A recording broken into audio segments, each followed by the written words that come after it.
I don't think she should have resigned. I will say that. If she was a real black girl, she would have handled this completely different. Well, speaking of real black girls, I've been talking about radio and my friends and things for all day to black women and black men, and men are completely dismissive of it. Like, look, she did some good work, and don't worry about it. And the women have been remarkably forgiving. I thought they would be furious that someone would usurp a history that is so hard fought. Right, and claim it for her own. That, but the work that she did, the proof is in the pudding. She has her receipts. She did great work in the community. My biggest issue is you don't have to lie to kick it. So don't tell me you're team natural when your hair is silky blonde. And don't tell me you got beat with slavery whips, because that is going way too far. She lied a lot, and that's the part that I'm upset Vanessa brings about. up a very interesting point, and I think that someone like her has such credibility within the African-American community, being raised by adopted black parents in a mostly black community growing up. And so I don't understand why Western Montana? No, her parents are really white. They adopted 4 black kids. Yeah. Yes, okay, Those sorry. are some white parents. I'm sorry. In a family where she legitimately came from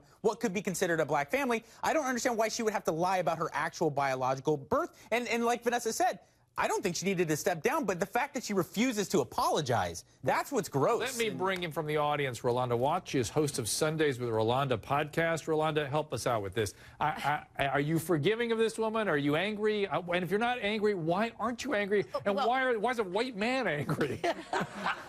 Dr. Drew, I'm with you. I said, what the... Yeah, right? Because listen, it's not new in America that people pass, particularly in the African-American community. So, Even in my own family, we've got people. You're talking about people that claim privilege by passing as white. Pass as white, yeah. Because to get the privilege, because life is easier for whatever reason.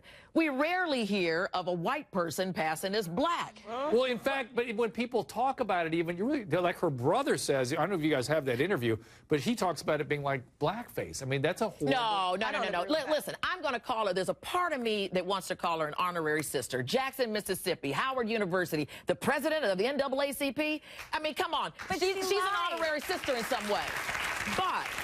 But you do not have to lie to be a leader in race relations. The NAACP was also started by Jewish people. It wasn't just black people. It started. Right. So she could have. So she doesn't have. It's the lying that breaks her credibility that I think is the issue. And there may be some family issues we don't know about, or some mental health issues. Perhaps she's actually delusional. Yeah. Perhaps. Listen, there's some. I don't know if you guys. The full story is not out. I've been collecting some information. She got busted for writing hate mail to herself.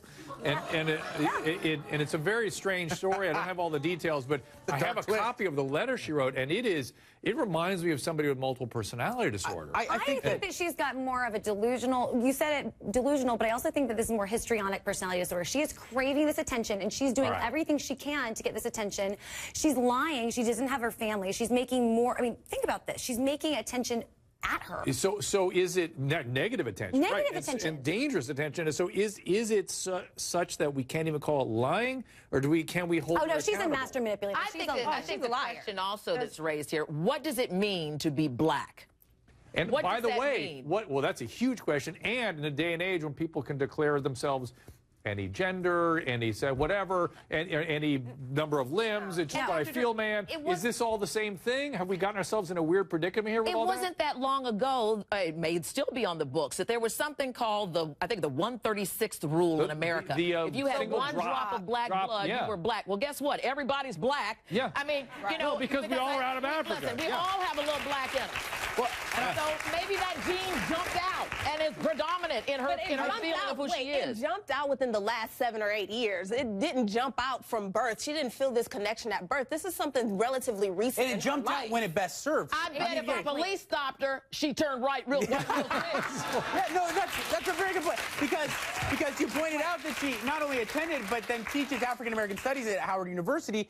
What happens when she received, funding? She received some kickbacks. It's fraud. That really, she decided to identify as African-American when it best suited her, when it could get her a job, when it could better get her to be at least establish credibility as an African-American studies teacher. Yeah.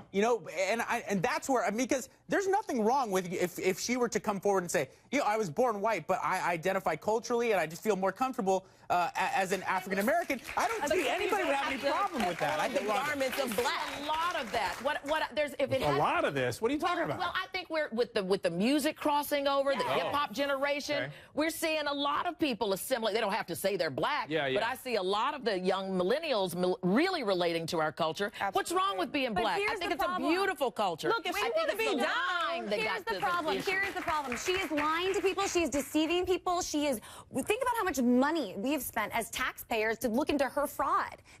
She's not well, and she's a sick person. I've got to tell you, I would not want to be in a class with somebody like that as my professor.